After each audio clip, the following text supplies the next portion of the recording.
वहां पे first hand reporting नहीं कर रहा और अब रिपोर्टर्स वहां पे मौजूद भी नहीं थे जिस तरह गोली चल रही थी। हम अभी इंतजार करेंगे तहरीक लब्बैक जो बात करी है उसके ऊपर। और तहरीक लब्बैक ये दावा कर रही है गुज़िश्ता 24 घंटों से, बल्कि इससे ज्यादा टाइम हो गया, कि उनकी लाशें छीन ली जाती हैं, एम्बुलेंसेज में डालकर गायब कर दी जाती हैं। बता ही नहीं रहे कि उनके कितने लोग मारे गए हैं और उनकी लाशें गायब की जा रही हैं, उनके जख्मियों को गायब किया जा रहा है। बल्कि वहां पे बख्तरबंद गाड़ियां जिस तरह भाग रही थी उसमें यह दावा किया गया कि बहुत सारे लोग इन गाड़ियों के नीचे भी आ गए। ये खौफनाक मनाजिर हैं। 26 नवंबर के बाद हमने इस तरह के मनाजिर अब देखे पाकिस्तान में। इससे पहले इस तरह की चीजें हमने 26 नवंबर को देखी थी और ये इंतहाई तकलीफ दे मनाजिर हैं जो लगातार दिखाई दे रहे हैं। बहरहाल दोनों भाई जो लीडरान हैं वो दोनों गिरफ्तार हो गए हैं, सिक्योरिटी फोर्सेज उन्हें उठाकर ले गई हैं और इतला ये दी जा रही है कि दोनों जख्मी भी हैं। अब मैं आपको ये भी बता दूं कि साद रिजवी गुज़िश्ता 24 घंटों से ज्यादा हो गए हैं लगातार बार बार कह रहा था कि मेरे साथ मुज़ाकरात करो, हम टीम भिजवा देते हैं, उनके साथ मुज़ाकरात करो। बल्कि उन्होंने यहां तक कह दिया कि हम 1-1.5 महीने के लिए अपना ये मार्च मुलतवी कर देते हैं, हमें मुज़ाकरात का मौका दिया जाए, हम बाद में दोबारा आ जाएंगे और यकीन दिलाते हैं कि सिर्फ अपना एक प्रोग्राम करेंगे एक दिन का, कहीं पर भी हम धरना नहीं देंगे। वो काफी बैकफुट पर चले गए थे, उन्हें थोड़ी सी फेस सेविंग चाहिए थी और मुज़ाकरात के जरिए से एहतजाज खत्म करना चाह रहे थे। लेकिन तहरीक लब्बैक के लोगों ने मुझे बाकायदा उनकी क़यादत ने मैसेजेस किए, मेरे पास अभी भी मेरे मोबाइल फोन में वो मैसेजेस मौजूद हैं। उन्होंने बताया कि हमें आगे बढ़ने दिया जाता है, हमें पीछे हटने नहीं दिया जा रहा, हमें धकेल कर लाहौर से निकालकर यहां तक पहुंचाया गया है और हमें घेरा जा रहा है। इस किस्म की बातें उन लोगों ने मेरे साथ की तहरीक लब्बैक की क़यादत ने। और वो मुझे कह रहे थे कि हमें लगता है कि हमें ट्रैप किया गया है और हमारे ऊपर एक बड़ा ऑपरेशन किया जाएगा। फिर जो एस्टैब्लिशमेंट के अंदर सोर्सेज हैं जिन सहाफियों के, उनमें से एक से मेरी बात हुई और उन्होंने मुझे कंफर्म किया कि इमरान साहब मामला यह है कि अब तय कर लिया गया है बड़े हाई लेवल के ऊपर कि इन्हें एलिमिनेट किया जाएगा, यानी इन्हें अब रस्ते से हटाया जाएगा, तहरीक लब्बैक को इसको हमेशा के लिए क्रश कर दिया जाएगा। यह फैसला किसी लेवल पर किया गया क्योंकि देखें अभी शहबाज शरीफ ने डोनाल्ड ट्रंप के करीब भी जाना है, तो उन्हें यह भी बताना है कि पाकिस्तान में कितनी शदीद मुखालफत हो रही है। कुछ लोग ये सवाल उठा रहे हैं जिनमें अरशाद भट्टी साहब भी हैं, कुछ और मेरे दोस्त भी हैं सहाफी, मुझे समझ नहीं आ रही कि वो ये सवाल क्यों उठा रहे हैं कि भाई वो ये कह रहे हैं कि जी अगर फलस्तीनी मान गए और अरब मान गए तो आपको क्या तकलीफ है, अब अमन मुआहदा हो गया तो आप एहतजाज करने के लिए क्यों निकले। देखिए अभी एहतजाज हुआ है बरतानिया में, इस मुआहदे के बाद 2 लाख लोग निकले हैं। साउथ अफ्रीका में आज एहतजाज हो रहा है, बहुत बड़ी तादाद में लोग वहां पे निकल रहे हैं, सिक्योरिटी फोर्सेज उनको प्रोटेक्शन दे रही है। डोनाल्ड ट्रंप के अमन मुआहदे के बाद यूरोप के कई ममालिक के अंदर फलस्तीनियों के साथ इज़हार यकजहती के लिए और इसराइली पॉलिसी के खिलाफ लोगों ने एहतजाज किया। लेकिन किसी भी दुनिया के एक मुल्क में मुजाहिरीन के ऊपर ऐसी गोली नहीं चली है, इस तरह कत्लो गारतगिरी नहीं हुई जो पाकिस्तान में हुई है। बजाय पाकिस्तान के सहाफी और दानिशवर ये सवाल पूछे कि जनाब अगर ये लोग पुरअमन तरीके से एहतजाज कर रहे हैं एक दिन के लिए और आपने बाकायदा इन्हें इजाजत दी, रियासत ने बाकायदा इन्हें इजाजत दी थी, या तो इजाजत ही ना देते कि भाई आप इंतहा पसंद है आपको हम आने नहीं देते, तो पहले इन्हें इजाजत दी, इजाजत देकर इनको इनके घर के ऊपर अटैक किया, फिर इनको निकाला घर से, फिर इनका लॉन्ग मार्च धकेलते धकेलते बाहर आ गया और मुरीद के में लाके अब ये क्लेम है तहरीक लब्बैक का कि वहां पे घेर कर मारा गया और बहुत सारे लोग शहीद हुए हैं। ये मनाज़िर मैंने इससे पहले इतने तकलीफ दे सिर्फ डी चौक में देखे थे जहां पे लाशें गिर रही थी, स्नाइपर से गोलियां चलाई जा रही थी, बाकायदा रियासत ने धमकी लगाने के बाद वहां पे कत्लेआम किया था, बेशुमार जख्मी अस्पतालों में पड़े थे, लोग चिल्ला रहे थे, रो रहे थे। यहां मैंने देखा कि साद रिजवी लोगों को वास्ता भी दे रहे थे, पुलिस को और रेंजर्स को, और आखिरी वक्त तो ऐसा आ गया था कि वो वास्ते दे रहे थे कि अल्लाह का वास्ता, रसूल का वास्ता, तुम्हें तुम्हारी माओ का वास्ता, तुम वापस चले जाओ, तुम पीछे चले जाओ और बातचीत के लिए भेजो किसी को, हमसे बात करो। लेकिन ऐसा लगता है कि रियासत ने तय किया था कि इनको पूरी तरह से क्रश करना है। मुझे अफसोस जो है ना, वो देखें ये लोग बनाए भी तो रियासत ही इनके साथ ताल्लुकात बनाती है ना, इन लोगों को इस्तेमाल करती है। अफसोस मुझे इस बात का है कि निहत्ते मासूम नौजवान कत्ल हो गया। अब कोई अपने घर का वाहिद सहारा होगा, कोई बेटा अपनी फैमिली को संभालता होगा, कोई बाप जो है वो अपने बच्चों के लिए बड़ा सहारा होगा। अब ये जो कत्लेआम हो गया और जो नंबर तहरीक लब्बैक के लोग बता रहे हैं वो इंतहाई खौफनाक है, वो मैं दोहराना भी नहीं चाहता। यानी वो तो जो नंबर बता रहे हैं वो सैकड़ों के अंदर बता रहे हैं कि इतने कारकुन उनके शहीद हो गए, और जो जख्मियों की तादाद बता रहे हैं वो भी बहुत बड़ी तादाद बता रहे हैं तहरीक लब्बैक के लोग। और ये उनके वो अकाउंट्स हैं जो उनके मेन अकाउंट्स हैं, उनकी लीडरशिप के अकाउंट्स हैं, वहां से इस किस्म की खबरें आ रही हैं।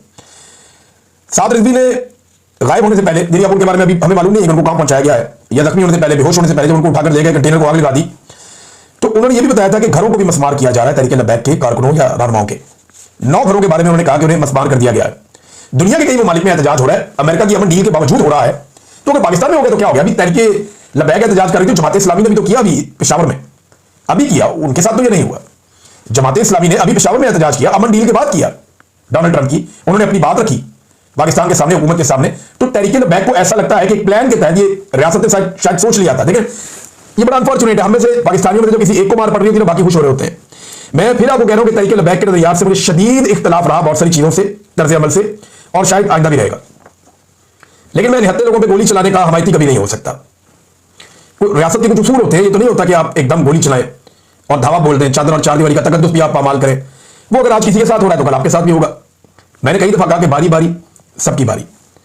कल ये कुछ और लोगों के साथ हो रहा था, तहरीक इंसाफ के साथ हुआ, बहुत बुरी तरह हुआ, 3.5 साल से जारी है। जितना जबर तरीके इंसाफ ने देखा उतना तारीख में किसी ने नहीं देखा। और अब जो ये हुआ तहरीक लब्बैक के साथ, ये भी उस तरह की एक कड़ी है। कल ये किसी और के साथ, फजल रहमान के साथ हो सकता है, एएनपी के साथ हो सकता है, जमात इस्लामी के साथ हो सकता है। आप हमेशा तो एस्टेब्लिशमेंट की गुड बुक में नहीं रहेंगे। पीपल्स पार्टी के साथ हो सकता है, पीएमएल-एन के साथ हो सकता है। तो बारी बारी सबकी बारी, ये रास्ता रोकना चाहिए। कानून को पाकिस्तान में मोहतरम करना चाहिए, कानून के मुताबिक चीजें की जानी चाहिए, रूल ऑफ लॉ इस मुल्क में होना चाहिए। जिसके नजरिए से इख्तलाफ है, इख्तलाफ राय की गुंजाइश पैदा करनी चाहिए, ये मारधार बंद करनी चाहिए। हाँ, अगर कोई कानून हाथ में लेता है, अगर कोई रियासत को चैलेंज करता है, अगर कोई रिट ऑफ द गवर्नमेंट को चैलेंज करता है, तो वो गलत काम भी नहीं होना चाहिए। यानी मैंने देखा तहरीक लब्बैक के कारकुन के खिलाफ पुलिस को बहुत मार रहे थे, पुलिस वालों को जख्मी किया, उनको मारा। ये भी नामुनासिब रवैया था, ये भी गलत था, जो नहीं होना चाहिए था। लेकिन ये लोग गोली नहीं चला रहे थे और इनके ऊपर गोलियां चलाई गई, जिसकी वजह से काफी लोग जो है वो जाबाक हो गए, शहीद हो गए। पाकिस्तान तहरीक इंसाफ के सोशल मीडिया ने आवाज उठाई तहरीक लब्बैक के ऊपर होने वाले जुल्म के खिलाफ। अब मैं इस वक्त कहना नहीं चाहता, लेकिन माजी में ऐसा नहीं हुआ था जब तहरीक इंसाफ को बाहर पड़ रही थी। तो कम से कम इमरान खान साहब के साथ जो कुछ हुआ जेल में, और तहरीक इंसाफ ने जो जुल्म सहा, पाकिस्तान में एक फोर्स तो ऐसी तैयार हो गई है जो हर जुल्म और हर जबर के खिलाफ आवाज उठाती है। ये बहुत अच्छी बात है, बाकियों को भी इससे सीखना चाहिए और हर जुल्म हर जबर के खिलाफ आवाज उठानी चाहिए। नाज़रीन, अफगानिस्तान की सूरत भी है, लेकिन ये इतनी अफसोसनाक सूरत है तहरीक लब्बैक वाली के, और खबरें जो है वो इसके सामने बहुत छोटी लग रही है। एक बड़ा सान्या है ये, इसको एक सान्हे के तौर पर देखा जा सकता है जो हमने होता हुआ विटनेस किया मुरीद के में, अफसोसनाक और काबिल मजम्मत। पाकिस्तान और अफगानिस्तान की सूरत पे नाज़रीन, ट्रंप का भी स्टेटमेंट आया, उसने कहा जी मैं जंगबंदी का मास्टर हूं, तो मैं ये भी करवाऊंगा, मैं जरा कहीं और बिजी हूं, वहां से फारिग होता हूं। वो मिस्र चला गया है डोनाल्ड ट्रंप, और वहां पे अब वो जो एक उसका अमन मुआहदा है उसको फाइनली डोनाल्ड ट्रंप उसको सेलिब्रेट करेगा।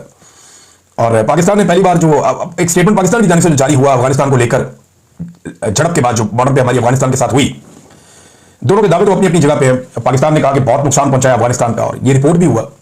कुछ जगहों पे पाकिस्तानी फौजी हमें नजर आ रहे हैं जो अफगानिस्तान की सरहद के अंदर दाखिल हुए, वहां जाके पाकिस्तान के झंडे लगाए, इक्का दुक्का जगह से हमें ये मंजर नजर आए और बाकायदा वो शो किए गए।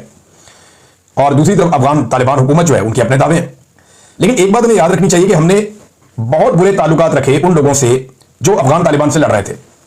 यानी जिस वक्त अफगान तालिबान इक्तदार में नहीं थे और अशरफ गनी और करजई हुकूमत थी अफगानिस्तान में, तो हमने उनसे मुखालफत की हुई थी इन्हीं तालिबान के लिए। और अब जब इनकी हुकूमत आ गई तो हमने इनसे मुखालफत लेके उनके साथ मिल गए।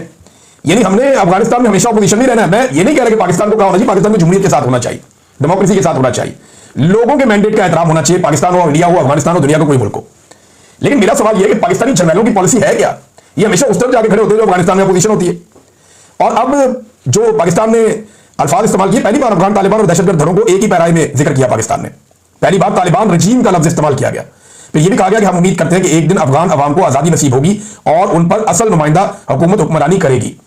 लेकिन इससे पहले जो हुकूमत थी अफगानिस्तान में, करजई हुकूमत या अशरफ गनी हुकूमत, हम उसे कठपुतली हुकूमत करार देते थे। तो अफगानिस्तान में तो असल हुकूमत फिर आई नहीं अभी तक। क्या वहां पे इलेक्शन हो पाएंगे? क्या पाकिस्तान ऐसे हालात पैदा कर पाएगा अफगानिस्तान में? देखिए, इस वक्त तो पाकिस्तान को हमें अंदर से संभालने की जरूरत है।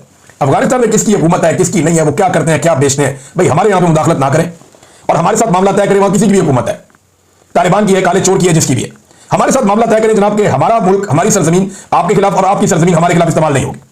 मिलकर जो दहशतगर्दी है, टीटीपी है, इसका कोई हल निकाल लेते हैं। जिनसे आपको प्रॉब्लम है हम मदद करते हैं, जिनसे हमें प्रॉब्लम है आप मदद करें। और अपने पाकिस्तान के अंदर अमन अमान कायम करने की हमें ज्यादा जरूरत है, बजाय इसके कि दूसरों के रजीम चेंज हम करते रहें। तो वो मेरे ख्याल में पाकिस्तान के लिए ज्यादा प्रॉब्लमेटिक हो जाएगा। इससे पाकिस्तान के अंदर ज्यादा मसाइल आएंगे, मुझे ऐसा लगता है। और माजी में हमने तजुर्बे करके देखें तो हमें पाकिस्तान के अंदर काफी रिएक्शन आया है इन चीजों का। नाज़रीन, गंडापुर के दस्तखतों को लेकर कुंडी साहब जो है, गवर्नर फैसल कुंडी खैबर पख्तूनख्वा के, उन्होंने अजीबो गरीब हरकतें शुरू कर दी। गंडापुर ने एक इस्तीफा दिया था 8 तारीख को, एक दिया 11 तारीख को, पहला वाला उन्होंने मिला नहीं, एक और भेज दिया 11 को। अब वो कहते हैं दोनों मिल गए, दोनों के दस्तखत अलग अलग है। ये जरा देखें आप, मुझे तो अलग अलग नहीं लग रहे। मेरे एक दोस्त है वो एक्सपर्ट है दस्तखत के,